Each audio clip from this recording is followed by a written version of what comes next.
இந்த ஊரில் அரசியலின் பெயரால் மார்க்கத்தில் கையடிக்கின்ற அரசியல்வாதிகளை எதிர்த்து நிற்கின்ற பல ஆயிரம் உலமாக்களை உருவாக்கு என்று துஆ கேட்குமாறு நான் கேட்டுக்கொள்ள விரும்புகின்றேன்.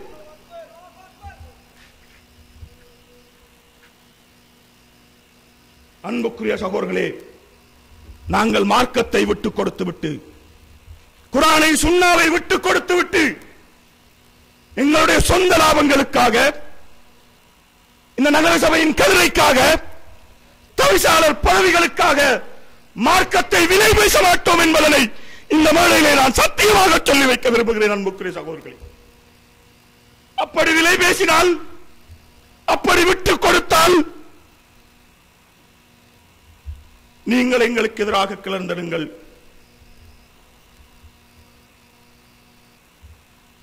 எங்களுக்கு எதிராக சட்ட நடவடிக்கை எடுங்கள், எங்களை விமர்சியுங்கள்.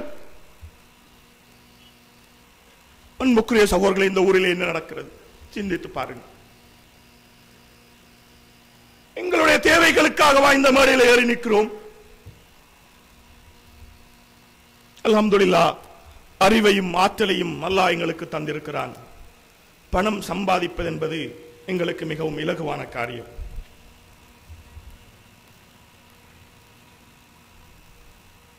அவைகளை விட்டுவிட்டு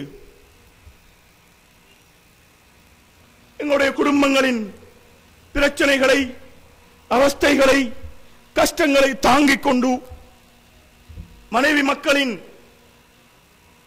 மிக கஷ்டமான டென்ஷனான வாழ்க்கைகளுக்கு மத்தியில் ஏன் இப்படியான ஒரு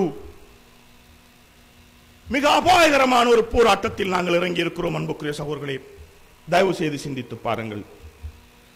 இந்த ஊர் முழு இலங்கைக்குமே முன்மாதிரிகளை வழங்குகின்ற ஒரு ஊர். இந்த ஊர் இலங்கை முஸ்லிம்களின் வரலாற்று